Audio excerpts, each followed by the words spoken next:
Welcome to America Who Died Today. Here, we remember the stars who left their mark on show business and culture. Don't forget to watch the videos till the end to catch all the interesting facts about their lives and careers, and leave your comments. We value your thoughts. Let's celebrate those who may be gone but will always remain in our hearts.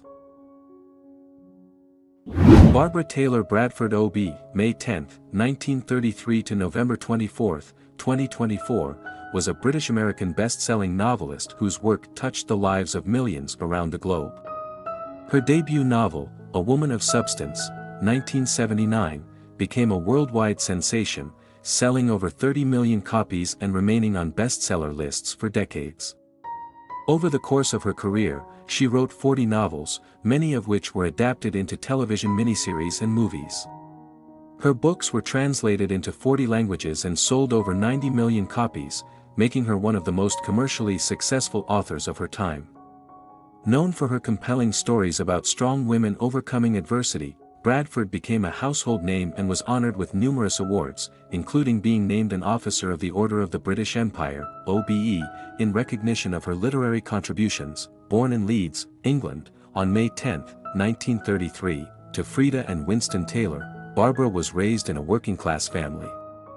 Her father, an engineer, had lost a leg during World War I, and her mother was a homemaker. Barbara's early years were marked by the challenges of growing up during the Second World War, and she attended Christ Church Upper Armley Coffee Primary School in Leeds, where she was friends with writer Alan Bennett. During the war, Barbara held a jumble sale at her school to raise money for the Aid to Russia Fund, earning £2, which she donated.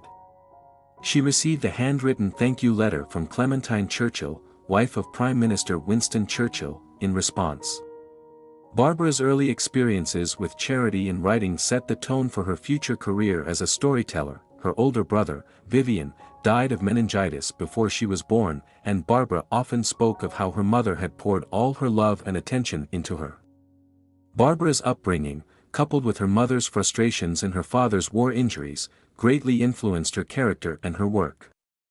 As a child, Barbara was drawn to the works of Charles Dickens, the Bronte sisters, and Thomas Hardy, who inspired her to pursue a career as a writer. By the age of 10, Barbara had already written her first story, which was published in a magazine for which she was paid 7 shillings and 6 pence. She used the money to buy handkerchiefs and a green vase for her parents, a moment she recalled fondly in her later years. After leaving school at the age of 16, Barbara worked briefly in a newspaper typing pool and later became a reporter for the Yorkshire Evening Post, where she worked alongside the noted writer Keith Waterhouse. At 20, she moved to London, where she embarked on a successful career in journalism, eventually becoming the fashion editor for Woman's Own magazine. She also wrote a popular interior design column that was syndicated to 183 newspapers. Despite her success in journalism, Barbara's desire to write fiction never waned, and in her late 30s, she decided to write her first novel, driven by the fear that she would never achieve her literary ambitions if she did not act soon. Her first attempt at fiction was a series of suspense novels, which she later abandoned in favor of more commercial writing. At the age of 45, she achieved her breakthrough with A Woman of Substance, a compelling story about Emma Hart, a young woman from a poor background who rises to become a powerful businesswoman. The novel's themes of perseverance, ambition, and self-sacrifice resonated with readers, and it quickly became a bestseller. According to Reuters, it ranks as one of the top 10 best-selling novels of all time.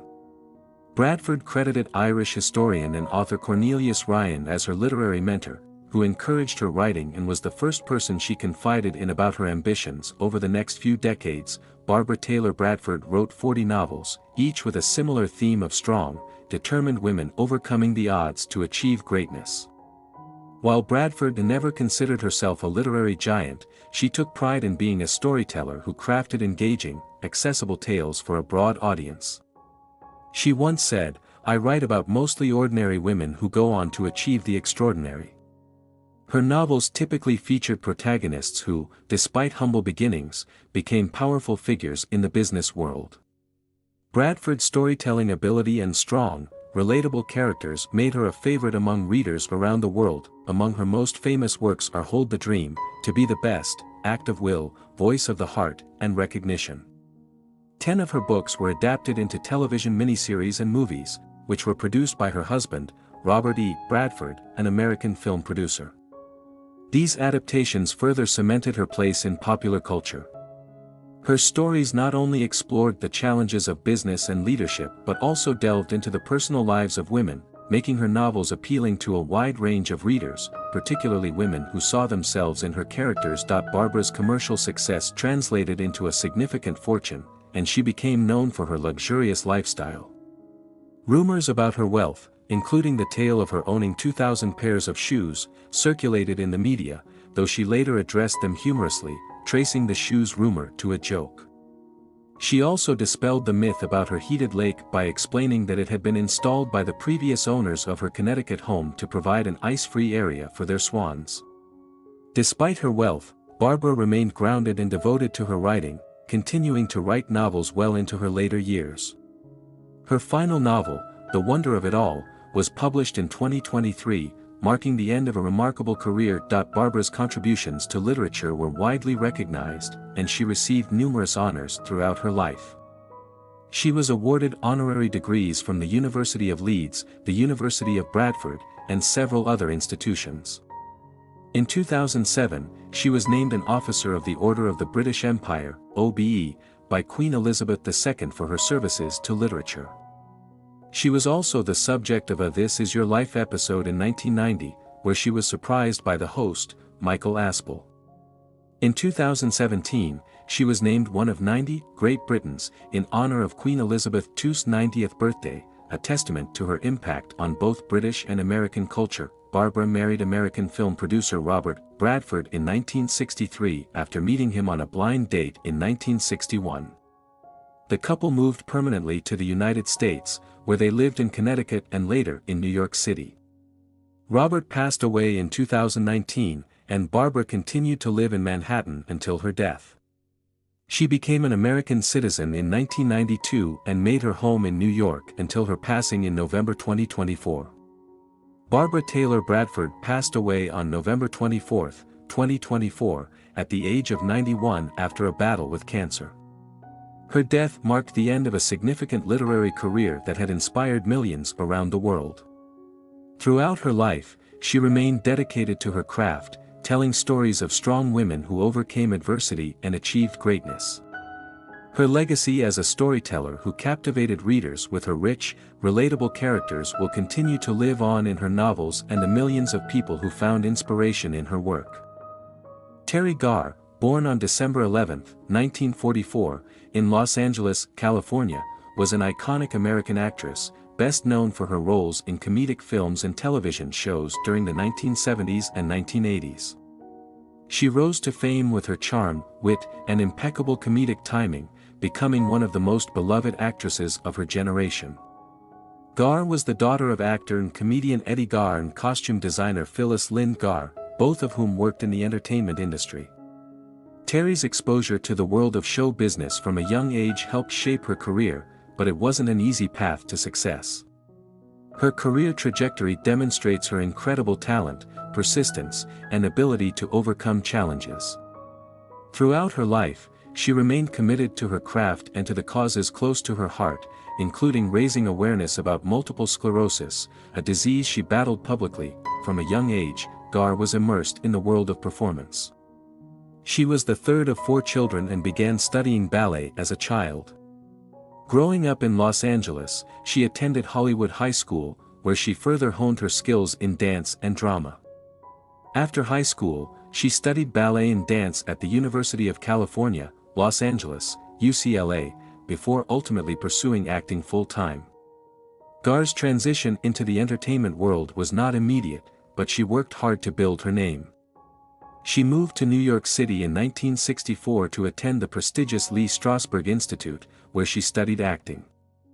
In the early stages of her career, Garr appeared in minor roles on television series, but her big break came when she landed a part in an episode of the famous Star Trek series in 1968, specifically the episode titled Assignment, Earth. Gar's talent and dedication soon earned her more prominent roles in Hollywood. By the early 1970s, she was making a name for herself in the film industry. She became widely known for her appearances in Mel Brooks' 1974 classic, Young Frankenstein, in which she played Inga, the bubbly and lovable lab assistant to Gene Wilder's character. Her role in Young Frankenstein showcased her exceptional comedic timing and her ability to deliver both quirky and heartfelt performances. Gar's work in the film earned her praise from critics and audiences alike and helped solidify her place in the entertainment industry. Following Young Frankenstein, Gar went on to star in several other notable films, including Close Encounters of the Third Kind, 1977, where she played a supporting role as a woman who has a mystical connection to extraterrestrial events. Her performance in Close Encounters further demonstrated her range as an actress, as she seamlessly transitioned between dramatic and lighthearted roles. Terry Gar's career was not confined to film, though. She also worked extensively in television. In addition to guest appearances in numerous series throughout the 1970s and 1980s, she was a guest star on late-night talk shows, including The Johnny Carson Show and Late Night with David Letterman, where her humor and quick wit made her a fan favorite. Her frequent appearances on these shows helped her gain a broad, diverse following, and her personality became as beloved as her acting talent. In the late 1970s, Gar found success in a string of comedic films, often playing quirky and charming women caught up in bizarre or outlandish situations. One of her most famous roles came in 1982 with her portrayal of Stephanie in the film Tootsie, directed by Sydney Pollack. In Tootsie, Gar played the part of a struggling actress who finds herself entangled in the world of her friend, played by Dustin Hoffman, who disguises himself as a woman to land a role on a soap opera. Gar's performance in Tootsie earned her an Academy Award nomination for Best Supporting Actress, and it remains one of her most iconic roles. The film, which also starred Jessica Lange and Bill Murray, was a massive critical and commercial success, and Gar's contribution to its success was widely recognized. Throughout the 1980s, Terry Gar's career continued to flourish. She starred in a variety of films, including Mr. Mom, 1983, The Firstborn, 1984, and After Work, 1985, all of which showcased her versatility as an actress. In these films, she played a range of characters, from the loving wife in Mr. Mom to a woman navigating the complexities of motherhood and marriage. She also worked alongside some of the most prominent actors of her time, further establishing herself as a sought-after talent. Despite her success in film, Gar's career faced significant challenges in the late 1980s and 1990s. The actress struggled with personal health issues, including a diagnosis of multiple sclerosis, which she revealed in 2002. Multiple sclerosis, a disease that affects the central nervous system, forced Gar to scale back her career and limit her acting projects. Despite the difficulties posed by the illness, Gar remained resilient and continued to advocate for awareness of multiple sclerosis. In the years following her diagnosis, she spoke openly about the challenges she faced living with the disease and raised funds for research into finding a cure. Throughout her life, Terry Gar also had to navigate the complexities of personal relationships. She was married and divorced twice, and her personal life was often the subject of media attention. Gar had a daughter, Molly, whom she raised with the same dedication that she showed to her work. Despite facing the challenges of raising a child and balancing a demanding career, Gar remained devoted to her family. In addition to her family and health struggles, Terry Gar experienced a publicized incident involving a stalker. In 1990, she was stalked by an obsessive fan who was later arrested and ordered to stay away from her. The experience was traumatic for Gar but did not stop her from continuing her advocacy for personal safety and supporting others who faced similar situations. As her career slowed due to health issues, Gar found new ways to stay engaged with her fans and continue contributing to the arts. She made occasional appearances in television and film, including a memorable role in the popular television show Friends, where she played Phoebe's biological mother in a recurring guest role. Even in her later years, Gar remained a figure beloved by fans, respected for her ability to make people laugh, her strength in the face of adversity, and her unwavering commitment to the causes she cared about. Teri Garr's legacy in Hollywood is a testament to her incredible talent and tenacity. While she may be remembered primarily for her comedic roles, her career spanned a wide range of genres, from drama to science fiction to romance. Her contributions to the film industry were significant, and she left an indelible mark on the culture of the 1970s and 1980s. Though she stepped away from acting in the early 2010s due to her health, Garr's work continues to be cherished by fans and remains an integral part of cinematic history. Teri Garr passed away on October 29, 2024, at the age of 79. Her death marked the end of an era for the world of comedy and film. Many colleagues and fans expressed their sorrow at the loss of an actress whose warmth, humor, and vulnerability made her one of the most beloved performers of her time. Her career was filled with highs and lows, but through it all, she maintained a sense of humor and grace that endeared her to generations of audiences.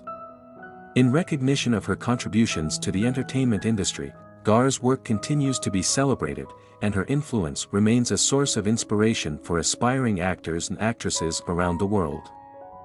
Richard Dean Parsons, born on April 4, 1948, in Brooklyn, New York, was a distinguished American business executive renowned for his leadership roles at Time Warner and Citigroup.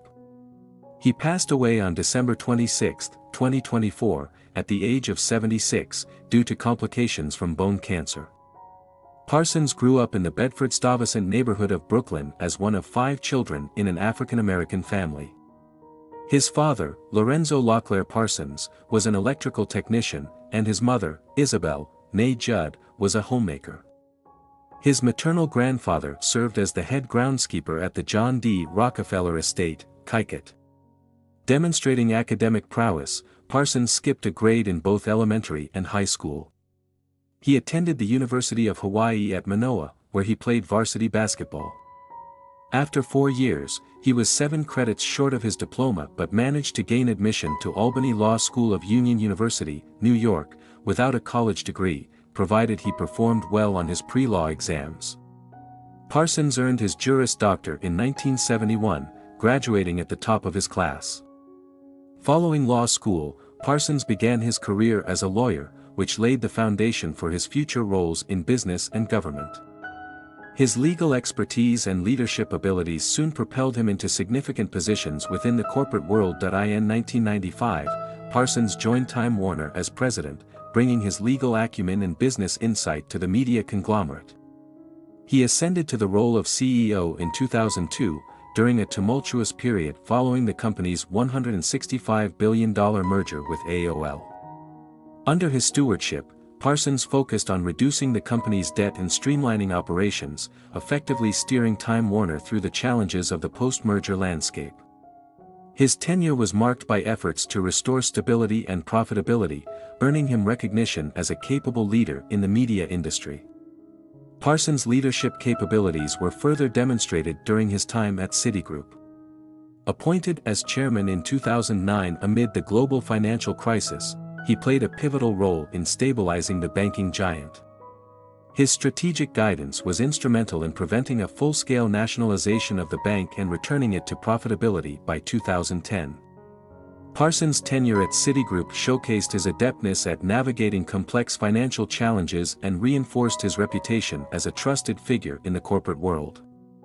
In 2014, Parsons served as the interim CEO of the NBA's Los Angeles Clippers, stepping in during a crisis following a racism scandal involving the team's owner. His appointment was seen as a stabilizing force, bringing credibility and leadership to the organization during a turbulent time. Parsons' involvement with the Clippers highlighted his capacity to manage and resolve crises across diverse industries.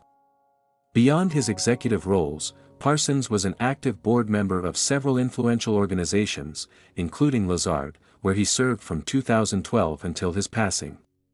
He also held positions at Estée Lauder and was involved with cultural institutions such as the Apollo Theater and the National Museum of African American History and Culture. His contributions extended to various philanthropic endeavors, reflecting his commitment to cultural and educational causes. In 1968, Parsons married Laura Ann Bush, a community activist with a doctorate in child psychology, whom he met at the University of Hawaii at Manoa. The couple had 3 children. In 2015, Parsons was diagnosed with multiple myeloma, a rare form of blood cancer. Despite undergoing stem cell therapy and achieving remission, complications arose in 2018, leading him to step down from his role as interim chairman of the board of CBS. Parsons passed away in New York City on December 26, 2024.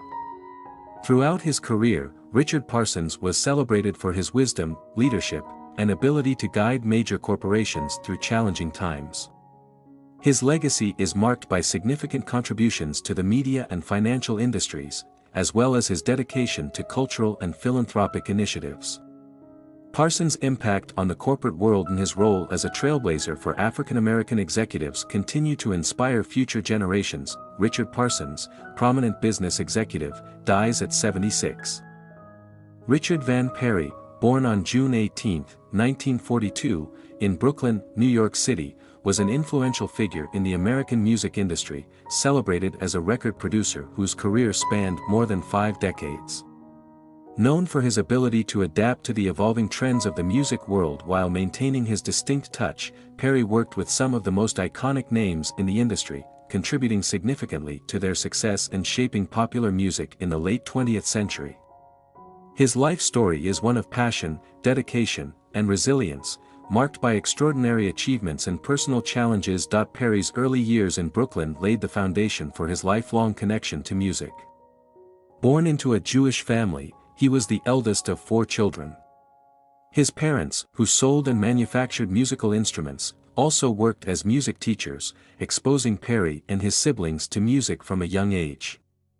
This environment nurtured his talent and curiosity, and Perry quickly displayed a natural aptitude for music. He was classically trained on a range of instruments, including piano, guitar, drums, bass, and oboe, showcasing his versatility and depth of understanding. At just 12 years old, Perry attended one of Alan Freed's live rock shows at the Paramount Theater, an experience that left an indelible mark on him and sparked his fascination with rock music. During his adolescence, Perry began performing locally and joined a doo-wop group called The Legends while attending Poly Prep Country Day School in Brooklyn. After graduating in 1960, the group was signed to Coral Records and renamed The Escorts, recording several singles in the early 1960s. Although Perry pursued music actively, he also sought a strong academic foundation. He attended the University of Michigan, earning a Bachelor of Music in 1964, which equipped him with a deeper understanding of music theory and production. Perry's career as a producer began in the late 1960s when he moved to Los Angeles and immersed himself in the vibrant music scene. He worked at Kama Sutra Records in its marketing division, gaining insight into the business side of the industry while collaborating with songwriter Kenny Vance. His big break came in 1968 with the production of Tiny Tim's debut album, God Bless Tiny Tim, which achieved commercial success, reaching number 7 on Billboard's Pop Albums chart. This success marked the start of Perry's ascent in the music industry and established him as a producer capable of crafting unique and marketable sounds. Throughout the 1970s, Perry solidified his reputation as one of the most sought-after producers in the business. His work during this era included collaborations with major artists such as Harry Nilsson, Barbra Streisand, Carly Simon, Art Garfunkel, Diana Ross, and Ringo Starr. Perry's productions were characterized by their polished sound, meticulous attention to detail, and an ability to bring out the best in his artists. For example, his work on Carly Simon's No Secrets, featuring the hit single You're So Vain, is widely regarded as a masterclass in production. Similarly, his collaboration with Ringo Starr on the album Ringo was a remarkable achievement, as it brought together all 4 members of the Beatles in a single project and reached number 2 on the Pop Albums chart. During this period, Perry also produced albums for Fanny, one of the first all-female rock bands to achieve commercial success. His production on their albums, including Charity Ball and Fanny Hill, showcased his ability to work across genres and support groundbreaking artists. His contributions to the careers of these artists cemented his legacy as a trailblazer in the music industry. By the end of the decade, Perry had become synonymous with success, with his involvement in any project seen as a mark of quality. In 1978, Perry took a bold step by launching his own record label, Planet Records. The label quickly became a platform for Perry's innovative approach to music production and artist development. One of Planet's most notable acts was the Pointer Sisters, whose album Energy marked the label's debut. Under Perry's guidance, the group achieved widespread acclaim and commercial success, scoring a series of hits that defined the late 1970s and early 1980s. Planet Records also supported emerging talents such as the Plimsolls and Billy Thermal, showcasing Perry's commitment to nurturing new voices in the industry. In 1983, Perry sold Planet Records to RCA, but he continued to work as an independent producer, collaborating with artists like Donna Summer, Neil Diamond, and Randy Travis. Perry's career in the 1990s and 2000s was marked by a combination of nostalgia and innovation. He worked with legendary artists such as Ray Charles, producing the album My World in 1993. This project, although a modest commercial success, demonstrated Perry's ability to adapt his production style to suit the unique needs of each artist. He also played a key role in the success of Rod Stewart's Great American Songbook series, co-producing the first 3 albums and helping to reintroduce classic standards to a modern audience. Perry's collaboration with Carly Simon on Moonlight Serenade in 2005, which reached number 7 on the Billboard 200, was another testament to his enduring relevance in the music industry. Despite his professional achievements, Perry faced significant personal challenges in his later years. He was diagnosed with Parkinson's disease, which affected his mobility and health. Nonetheless, he remained active in the industry, producing music and supporting artists until his final years. Perry's personal life included a brief marriage to actress Rebecca Broussard and a long-term relationship with Jane Fonda, which lasted from 2009 to 2017. These relationships, while private, were a part of his multifaceted life, reflecting his connections to both the music and entertainment worlds. Richard Perry passed away on December 24, 2024, in Los Angeles at the age of 82. His death, attributed to cardiac arrest, marked the end of a remarkable career that had spanned more than 5 decades. Perry's legacy is one of innovation, excellence, and a deep passion for music. He was not only a producer but also a mentor, collaborator, and visionary who shaped the sound of generations. His work continues to inspire musicians, producers, and fans, ensuring that his contributions to the music industry will be remembered for years to come. Charlotte Gainsbourg, born on July 21, 1971, in London, England, is a French-English actress, singer, and songwriter renowned for her unique artistic sensibility in a career that spans multiple disciplines. Her contributions to the worlds of film and music have established her as an enigmatic figure in contemporary culture, blending vulnerability and strength in ways that resonate deeply with audiences worldwide. Gainsbourg's work often defies categorization, bridging the gap between mainstream and avant-garde, and reflecting her eclectic heritage and distinctive artistic vision. Born into a family of artists, Charlotte is the daughter of Serge Gainsbourg, the legendary French singer-songwriter and provocateur, and Jane Birkin, the acclaimed British actress and singer. This lineage steeped her in creativity from a young age, exposing her to the world of art, music, and cinema. Serge Gainsbourg's boundary-pushing approach to music and Jane Birkin's elegance and sensitivity as a performer left indelible marks on Charlotte's artistic identity. Growing up in the spotlight, she was often referred to as the child of scandal, particularly because of her father's controversial public persona, but she carved her own path, becoming an influential artist in her own right. Charlotte's introduction to the entertainment industry came early. She made her acting debut at the age of 12 in the 1984 film Paroles et Musique, directed by Elia Cheraki. Her breakout role came a year later with Claude Miller's L'Apprenti, 1985, in which she played a rebellious teenager. This performance won her the César Award for Most Promising Actress, cementing her status as one of France's most promising young talents. Her early work in film established her as a natural performer with a knack for portraying complex emotions and an ability to command attention on screen. While her acting career was flourishing, Gainsbourg also ventured into music, collaborating with her father on the provocative 1984 album Charlotte Forever. The title track, a duet between father and daughter, stirred controversy due to its suggestive lyrics, yet it showcased Charlotte's talent as a vocalist. This project demonstrated her willingness to take risks and engage with challenging material, a trait that would define her career in both music and film. Throughout the late 1980s and 1990s, Gainsbourg continued to act in a variety of films, showcasing her range as an actress. In La Petite Voleuse, 1988, another collaboration with Claude Miller, she played a teenage delinquent, a role that once again highlighted her ability to bring depth to youthful characters.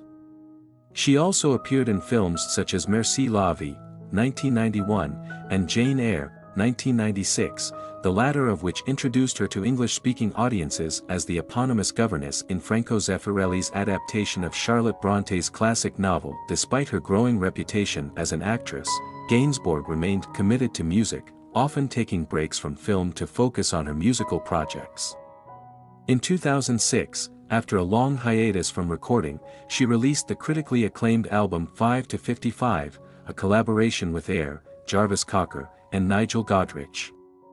The album was a commercial success and marked a turning point in her music career, establishing her as a serious artist in her own right rather than simply the daughter of Serge Gainsbourg.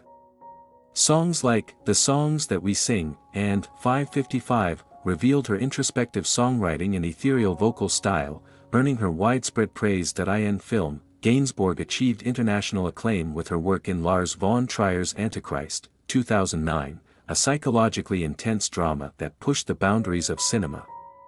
Her fearless portrayal of a grieving mother won her the Best Actress award at the Cannes Film Festival, solidifying her reputation as one of the most daring and talented actresses of her generation.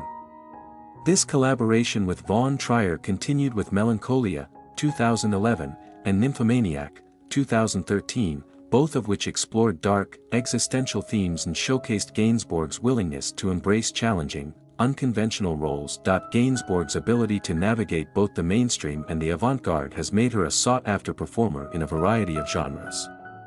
In addition to her work with von Trier, she has appeared in films like Michel Gondry's whimsical The Science of Sleep, 2006, and Yvonne Adle's My Wife is an Actress, 2001, in which she starred opposite her real-life partner.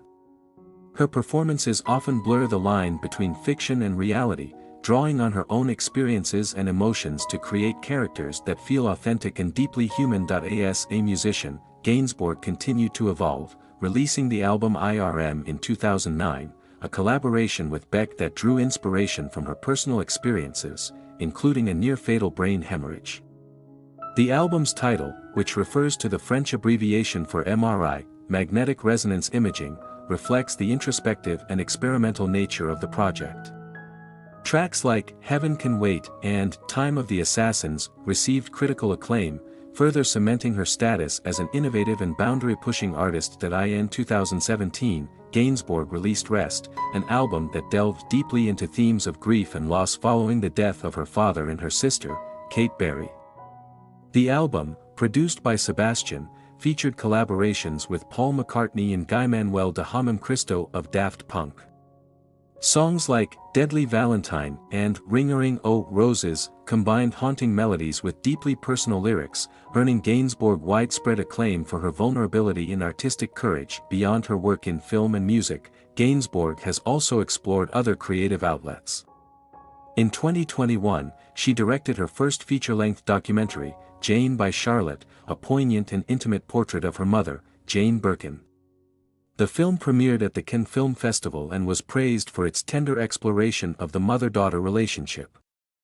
This directorial debut marked yet another milestone in Gainsbourg's multifaceted career, showcasing her talent behind the camera as well as in front of it. Gainsbourg's personal life has often been the subject of public fascination, given her famous parents and high-profile relationships. She has been in a long-term partnership with actor and director Yvonne Adle, with whom she shares 3 children. Despite her celebrity status, Gainsbourg has maintained a relatively private life, often shying away from the spotlight and focusing on her art. Her influence on contemporary culture cannot be overstated. As an actress, she has worked with some of the most acclaimed directors of her time, delivering performances that challenge conventional notions of beauty and femininity. As a musician, she has carved out a distinctive voice that reflects her eclectic influences and deeply personal experiences.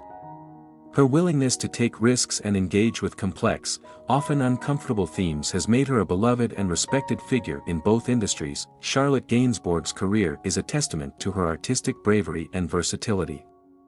Whether through her hauntingly beautiful music or her powerful performances on screen, she continues to captivate audiences with her ability to express the complexities of the human condition. Her work, deeply rooted in her personal experiences and artistic heritage, resonates with a sense of authenticity and emotional depth that is rare in today's entertainment landscape. As she continues to explore new creative avenues, Gainsbourg remains a vital and inspiring presence in the worlds of film and music. Thank you for watching this video. May the memory of these outstanding people continue to inspire us all. We cannot change the course of time, but we can keep in mind their contribution and significance. If this video has affected you or you want to know more, don't forget to subscribe to our channel and leave a comment. Let's continue to share their stories and keep the memory of them together. See you soon, and remember that those we love never leave without a trace.